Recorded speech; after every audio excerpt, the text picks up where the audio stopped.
सन्माननीय राजसाहेब ठाकरेंचा महाराष्ट्र नवनिर्माण सेनेचा एक नारा दिल से मन से एक नारा दिल से मन से महाराष्ट्र नवनिर्माण सेनेचा सन्माननीय राजसाहेब ठाकरेंचा मला फाशी झालीच पाहिजे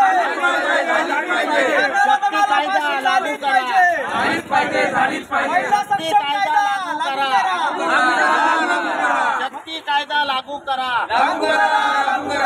फास्ट ट्रॅक चालू करा फास्ट ट्रॅक लागू करा फास्ट ट्रॅक लागू करा महिलांचा कायदा सक्षम करा या नराधमाला फाशी झालीच पाहिजे या नराधमाला फाशी झालीच पाहिजे महाराष्ट्र नवनिर्माण सेनेचा सन्माननीय राजसाहेब ठाकरेंचा सन्माननीय अमितसाहेब ठाकरेंचा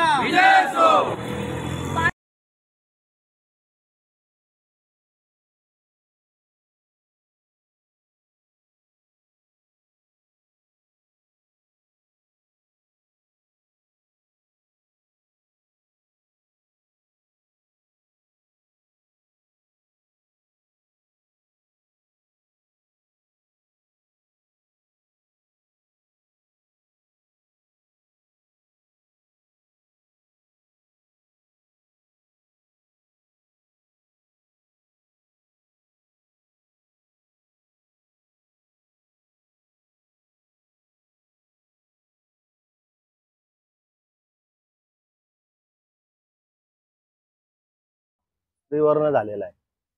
तर एवढा मोठा महाभारत घडतो एका स्त्रीवरनं, तर अत्याचार होतो याच्या मुलं घडत असतो। तर मग आता आपल्या इकडं एवढ्या महिलांवर अत्याचार होत असताना आता आपण बघितलं उरणमधली यशश्री शिंदे आणि अक्षता म्हात्रेला फास्ट ट्रॅक लागू केलं, पण यशश्रीला आतापर्यंत फास्ट ट्रॅक लागू नाही केलं। तर आमची मागणी राहील की तिला अशा या महिलांना तर अगोदर फास्ट ट्रॅक लागू करायला पाहिजे असे केसेसला। तर आमची मोठ्या प्रमाणात मागणी आहे की कायदा भक्कम झाला पाहिजे महिलांसाठी। आतापर्यंत असं काही सरकारचं आम्हाला दिसून नाही की कायद्यामध्ये बदल। याच्या अगोदर शक्ती कायद्याचा तरतूद चालू होती, तो पण अडकून राहिलाय।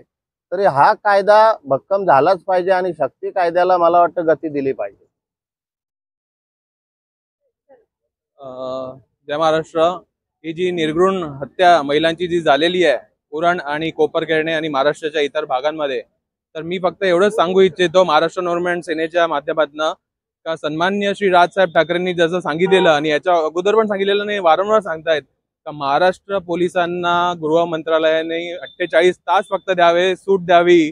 तर अशा नराधमांना, जे लपलेले नराधम आहेत त्यांना सुद्धा महाराष्ट्र पोलीस ठेचून काढेल हे आम्हाला विश्वास आहे आणि गृह मंत्रालयाने याची दखल घ्यावी। राजसाहेबांचे शब्द पुन्हा यांना मी आठवण देतो का 48 तास फक्त महाराष्ट्र पोलीसला सूट द्यावी। 48 तासामध्ये अख्खा महाराष्ट्र हे पिंजून काढतील आपले महाराष्ट्र पोलीस, एवढंच मी फक्त सांगू इच्छितो। जय महाराष्ट्र। आपण मागच्या 15 दिवसांमध्ये बघितलं असेल तर महिलांच्या वरचे जे अत्याचार हे वाढतच चाललेत आणि जसं शर्मिला वहिनींनी म्हटलं मागच्या 10 वर्षापूर्वीपासून जो शक्ती कायदा अंमलात आणला गेला पाहिजे तो अजूनही आणला गेलेला नाहीये। मग आपलं गृह मंत्रालय किंवा गृह खातं कुठेतरी कमकुवत पडतंय असं नाही वाटत आहेत का?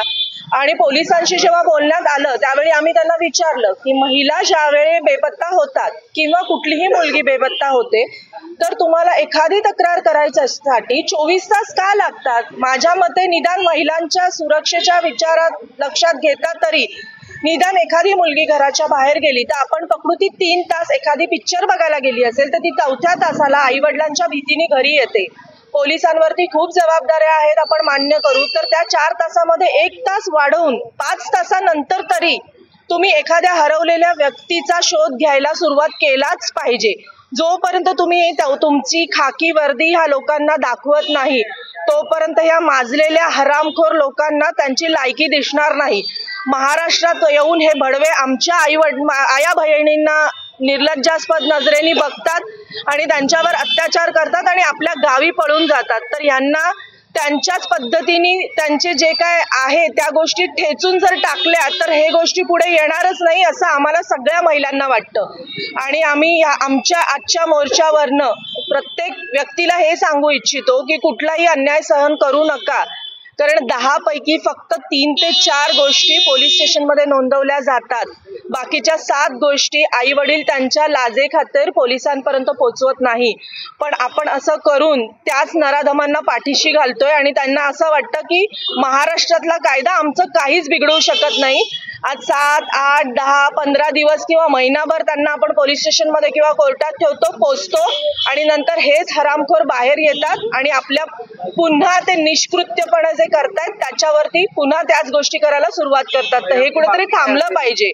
आमची मागणी एवढीच आहे की शक्ती कायदा अंमलात आणा आणि पोलिसांना गृह मंत्रालयाकडनं काहीतरी असे मोकळ्या हाताने त्यांना काहीतरी सूट द्या जेणेकरून ह्यांना ते वेळीच थांबवू शकतील आणि पुढे दुसरा माणूस हे करायची हिंमत सुद्धा करणार नाही.